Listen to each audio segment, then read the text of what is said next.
చేసిన దానికంటే 1.5 రెట్లు ఎక్కువ చేసిండు. మరి ఏమైంది? 4 లక్షల కోట్ల అప్పు ఎవల జేబులకు పోయింది? రైతు బంధు పెంచినవా? పెన్షన్ పెంచినవా? ఆడపిల్లలకు 2500 ఇస్తాను ఇచ్చినవా? ఏం పని చేసినావు? మరి నిరుద్యోగులకు నిరుద్యోగ భృతి 4000 ఇస్తాను ఇచ్చినవా? ఎవలకిచ్చినావు? స్కూటీలు ఇస్తాను ఇచ్చినవా? కొత్త చెరువు కట్టినవా? కొత్తగా ఒక్క పని చేసినవా? ఎక్కడ పోయినాయి 4 లక్షల కోట్ల అప్పు? మరి ఈ యాడికి పోతున్నాయో గాడికే పోతున్నాయి. అందుకే నేను అనేది, ఇవాళ ధాన్యం కొనవు, యూరియా ఇయ్యవు, రైతు బంధు ఇయ్యవు, ఉద్యోగాలు ఇయ్యవు, పెన్షన్లు పెంచవు, 6 గ్యారంటీలు అమలు చేయవు, 13 డిక్లరేషన్లు పక్కకు పెట్టినావు. కేసీఆర్ దళిత బంధు అంటే దళిత బంధు కాదు, అంబేద్కర్ అభయహస్తం ఇస్తా. కేసీఆర్ 10 లక్షలు ఇస్తే నేను 12 లక్షలు ఇస్తా అంటివి. ఒక్క మనిషికి 12 పైసలు ఇచ్చినవా? ఈ రాష్ట్రంలో దళిత బంధును పొందబెట్టినావు. అంబేద్కర్ అభయహస్తం అన్నావు, ఇచ్చినవా? బీసీలకు సంవత్సరానికి 20,000 కోట్లు ఇస్తా అన్నావు. బీసీ సప్లాన్ పెడతా అన్నావు. 5 ఏళ్లలో 1,00,000 కోట్లు ఇస్తాను. బీసీలకు ఇచ్చినవా? ఎవరికి ఇచ్చినవు? మైనారిటీ సప్లాన్ అంటివి, ఇంకేదో చేస్తా అంటివి. ఏం చేసినవు? ఈ మాట అడిగితే రేవంత్ రెడ్డి గారికి తెలిసిన విద్య ఒకటే, కేసులు పెట్టాలి, ఇబ్బంది పెట్టాలి, కేసీఆర్ ను బదనాం చేయాలి, ఏదో ఒకటి చేసి మొత్తానికైతే ఆగమాగం చేయాలి. కానీ నేననేది ఒకటే, వర్ధన్నపేట అయినా తెలంగాణలోని ఏ పేట అయినా ఇవాళ ప్రజలు ఒకటే టైం కోసం ఎదురు చూస్తా ఉన్నారు. ఎప్పుడు కుర్చీ మడత పెట్టి రేవంత్ రెడ్డిని, కాంగ్రెస్ పార్టీని ఎప్పుడు తరిమి తరిమి తరిమి తరిమి కొట్టాలని చెప్పి ఎదురు చూస్తా ఉన్నారు.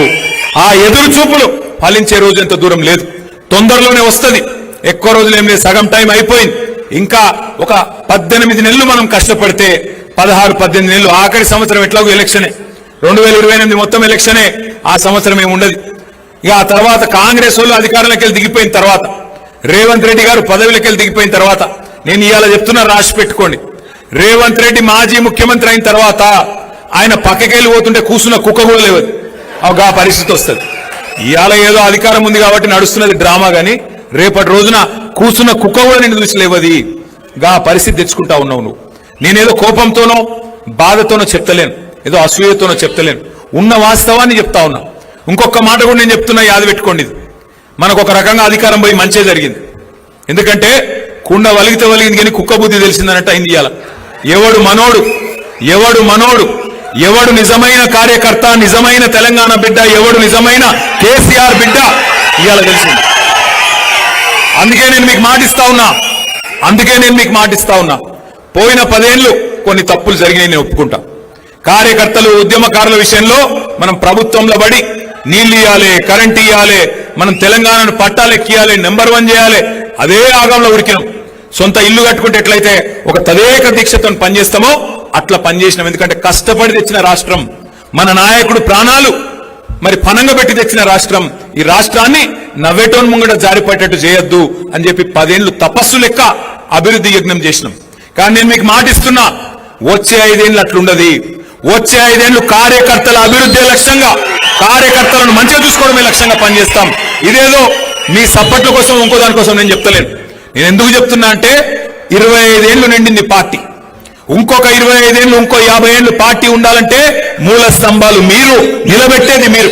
నేనైనా రమేష్ అన్నైనా మేము ఇక్కడ నిలబడి ఉపన్యాసం ఇవ్వగలుగుతామో, 100 మందిని కలవగలుగుతాం. కానీ గ్రామ గ్రామాన కేసీఆర్ గారి పేరు చెప్పి కేసీఆర్ గారిని గట్టిగా కాపాడుతున్నది, మాకు కొండంత విశ్వాసాన్ని ఇస్తున్నది మీరు. కాబట్టి వచ్చే 5 ఏళ్లు నేను మళ్ళా చెప్తా ఉన్నా, వచ్చే 5 ఏళ్లు ఏది మర్చిపోం. మనని ఇబ్బంది పెట్టినోని మర్చిపోం, మన మీద కేసులు పెట్టినోని మర్చిపోం, అట్లాగే మనతో నిలబడ్డోళ్ళని కూడా మర్చిపోము. తప్పకుండా నేను చెప్తున్నాను, కేసీఆర్ సార్ అంత మంచోన్నైతే కాదు. వచ్చే 5 ఏళ్లు చిట్టినాయుడికి, ఆయన బృందానికి సినిమా చూపెట్టే బాధ్యత నాది. పక్కా ఇన్సిపెట్ట. రిటైర్ అయినా, పారిపోయినా, సప్త సముద్రాల అవతల దాక్కున్నా, ఎవడెవడైతే మా కార్యకర్తలను సతాయించిండో ఒక్కొక్కని లెంకులాడి దేవులాడి తెచ్చి మీ ముంగట నిలబెట్టే బాధ్యత నాది. వదిలిపెట్టే సమస్య లేదు. ఇది నేనేదో ఊరికే చెప్పట్లేదు, గుర్తు పెట్టుకోండి. కానీ మళ్ళీ రమేష్ అన్న వాళ్ళని తీసుకొని రావద్దు, అన్న ఇవి మంచోడేనే అని మళ్ళీ తీసుకురావద్దు. ఎవడు లంగనో, ఎవడు దొంగనో, ఎవరి రంగేందో, రుచేందో, ఎత్తేందో, పొడివేందో అందరికి అర్థమైంది. అందుకే గట్టిగా ఉండాలి. ఇయ్యాల ఎవరైతున్నారో నికార్సుగా వాళ్ళే నాయకులు, మీరే ఎంపీటీసీలు కావాలి, మీరే జెడ్పీటీసీలు కావాలి, మీరే కార్పొరేటర్లు కావాలి, మీరే కథానాయకులు కావాలి, మీరే రేపు రాష్ట్రాన్ని నడపాలి, మీ జిల్లాని నడపాలి అని నేను కోరుతా ఉన్నా. దయచేసి మరి ఆ పరిస్థితి రావాలి, మళ్ళా కేసీఆర్ ముఖ్యమంత్రి కావాలి అంటే ఏం చేయాలి? 2 పనులు చేయాలి. మనం ఏం చేయాలి? ఒకటి, తప్పకుండా మన మెంబర్షిప్ కార్యక్రమాన్ని సీరియస్ గా తీసుకోవాలి. అందులో మరి చాలు చేసారా మెంబర్షిప్ కార్యక్రమాన్ని